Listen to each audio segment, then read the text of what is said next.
नमस्कार. तर अशोक मामा या मालिकेच्या आजच्या भागात आपण पाहिलं की सकाळी अशोक मामा ईश्वर काकांना झोपेतून उठवत म्हणतात की रात्रीची अजून उतरलेली दिसत नाहीये, उठ, आपल्याला जॉगिंगला जायचं आहे. ईश्वर काका झोपेतून जागे होतात आणि म्हणतात, काय भयानक स्वप्न पाहिले यार. कोणीतरी म्हणत होतं की चल आपल्याला जॉगिंगला जायचं आहे. अशोक मामा म्हणतात, कोणीतरी नाही, मीच म्हणतोय, उठ लवकर. आता ईश्वर काका म्हणतात की रात्री दारू पिऊन सकाळी कोणी जॉगिंगला जातं का? आधी मला पाणी दे, डोकं धरलंय बाबा. अशोक मामा पाणी देत म्हणतात की एवढी वर्ष झालं ढोसतोय तरी तुझं डोकं अजून जड कसं होतं रे. आणि ईश्वर काकांना उठवत म्हणतात की चल आपल्याला जॉगिंगला जायचं आहे. ईश्वर काका उठून उभं राहतात आणि म्हणतात की वाईट आहे रे दारू, आजपासून बंद. हे ऐकून अशोक मामा मोठ्याने हसायला लागतात आणि म्हणतात, काय माणूस आहे रे तू. ईश्वर काका अशोक मामांना हसताना बघून म्हणतात, हसताना चांगला दिसतोस, मधून मधून हसत जा जरा. अशोक मामा म्हणतात, जा आणि फ्रेश होऊन ये. तर इकडे आपण पाहतो की अमित भैरवीला विचारत असतो की काल कधी झोपलीस. भैरवी सांगते की नॉर्मल 12 वाजता. अमित म्हणतो 3 वाजता पहाटे बाल्कनीमध्ये उभी होतीस तू, 5:30 वाजेपर्यंत फोनवर बोलत होतीस, कोणाशी तरी भांडत होतीस, आम्हाला सगळं कळलं आहे भैरवी. हे ऐकून भैरवी थोडीशी शांत होते आणि रागाने म्हणते की यार ही संयमी पण ना, असं म्हणून तिथून निघून जायला लागते. अमित तिला थांबवत म्हणतो, 1 मिनिट, यात संयमीची काही चूक नाही, यात चूक माझी आहे. खरंच मला उगाच वाटत होतं की आपण एकमेकांचे चांगले मित्र आहोत, एकमेकांसोबत सगळं शेअर करतो, पण तसं नाहीच आहे. भैरवी म्हणते, जिजू अरे. अमित म्हणतो, भैरवी अगं बोल कोणाशी तरी, हे बघ आम्ही तुला असं नाही बघू शकत, तू आमचं 4थं मूल आहेस बाळा. असं म्हणून अमित भैरवीच्या डोक्यावरून हात फिरवतो.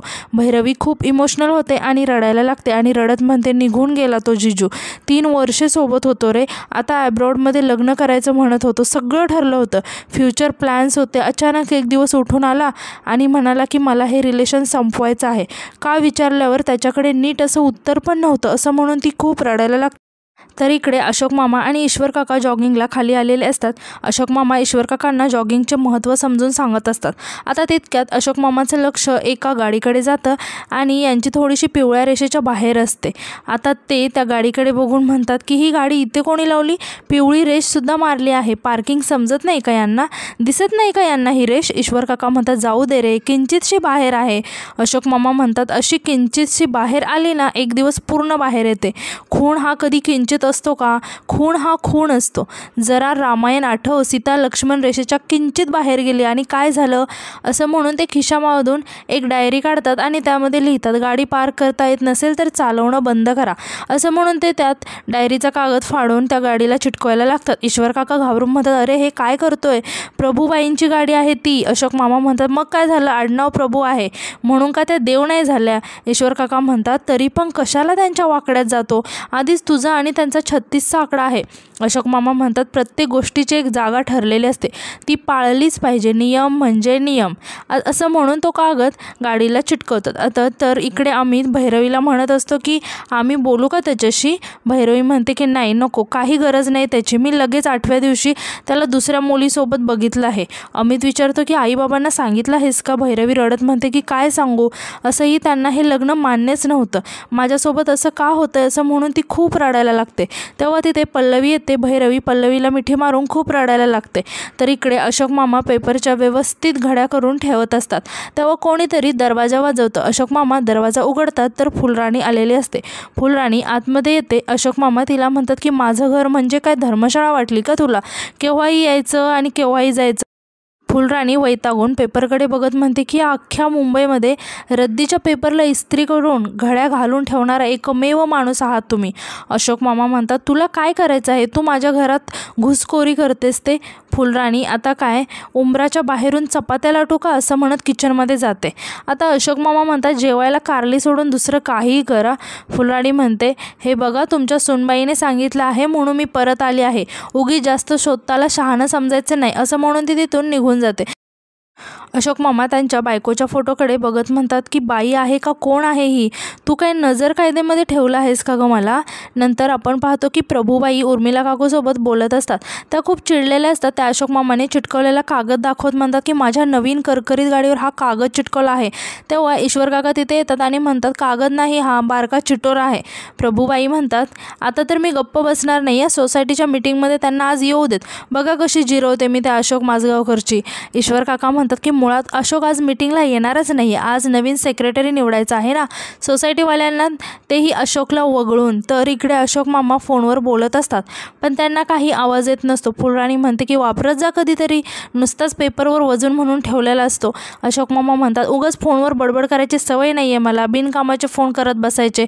फुलराणी येते मी असं म्हणून तिथून जायला लागते. अशोक मामा तिला थांबवत म्हणतात जरा गप्प उभी राहा इथे, आणि तिच्यासमोर जाऊन म्हणतात काल मला बघताच तू त्या प्राजक्तासोबत स्कूटीवर पळून गेलीस ना. फुलराणी म्हणते पळून कशाला जाऊ, ते माझ्या बसचे पैसे वाचतात म्हणून मी तिच्यासोबत जाते स्कूटरवरून. अशोक मामा तिला कपाटातून हेल्मेट काढून देत म्हणतात की हे घे. फुलराणी हेल्मेट बघून म्हणते की अयो हॅमलेट. अशोक मामा म्हणतात हॅमलेट नाही गं, हेल्मेट. प्राजक्तासोबत गाडीवरून जाताना याचा वापर करायचा. पंजाबी ड्रेस घाल, म्हणजे घोड्यावर जसं बसतेस ना तसं तुला नीट बसता येईल. साडीचा पदर जरा चाकात अडकला ना तर ॲक्सिडेंट होईल. फुलराणी खूप इमोशनल होते आणि म्हणते की पण मी तर तुमचं काम सोडून गेले होते, पण तरीही तुम्ही माझ्यासाठी हे आणलं.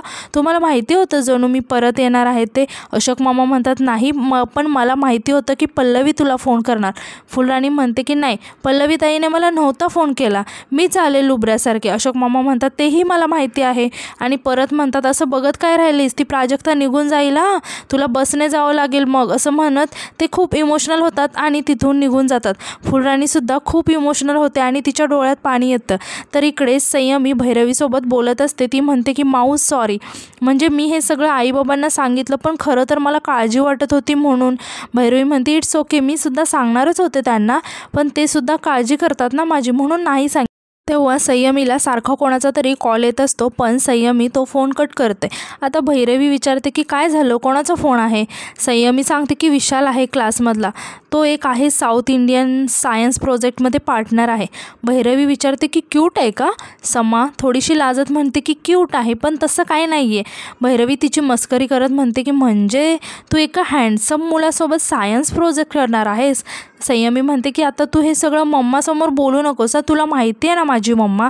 तितक्या तिथे पल्लवी येते आणि म्हणते की काय माहिती आहे. भैरवी विषय चेंज करत म्हणते काही नाही गं, ते संयमी म्हणत होती तिचं काहीतरी एक सायन्स प्रोजेक्ट आहे. संयमी खूप घाबरते आणि भैरवीकडे बघायला लागते. भैरवी म्हणते की ते तिने नीट नाही केलं तर तू तिला ओरडशील ना, असं म्हणत होती ती. पल्लवी विचारते की खरंच. भैरवी म्हणते की खरंच, मी तिला म्हटलं की तुला काही मदत लागली ना तर मला सांगायचं.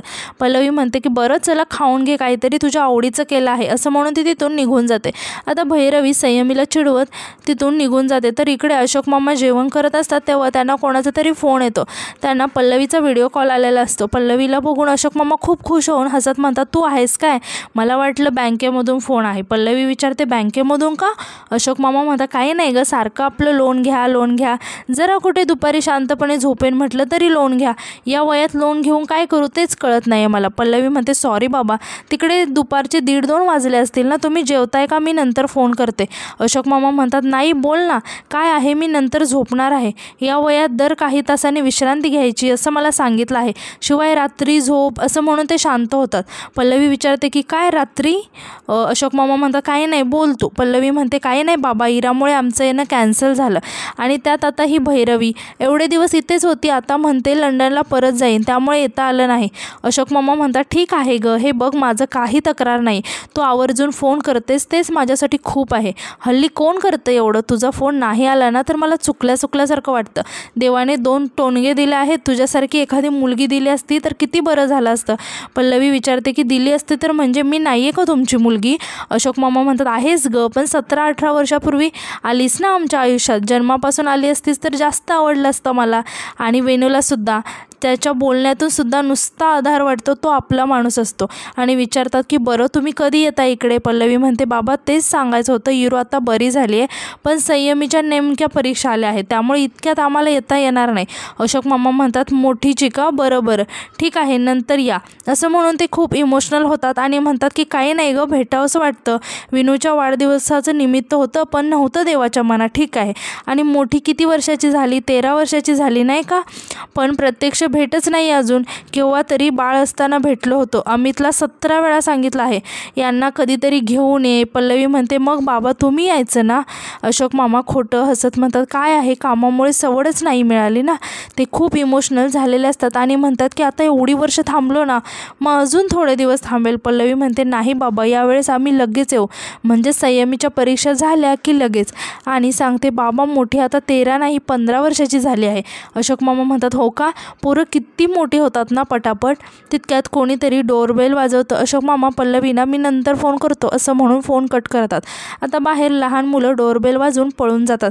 अशोक मामा दरवाजा उघडून बाहेर येतात आणि लहान मुलांना आवाज देत ए थांबा असं म्हणत खाली येतात. पण मुलं केव्हाच पळून गेलेली असतात. तेव्हा त्यांचं लक्ष अचानक सोसायटीमधील काही लोक बोलत असतात तिथे जातं. अशोक मामा हळूच लपून त्यांना बघायला लागतात आणि स्वतःशीच म्हणतात की ईश्वर, शत्रुपक्षामध्ये पण हे काय करतात काय सगळेजण, असं म्हणून ते विचारात पडतात. आणि आजचा भाग इथेच संपतो. धन्यवाद.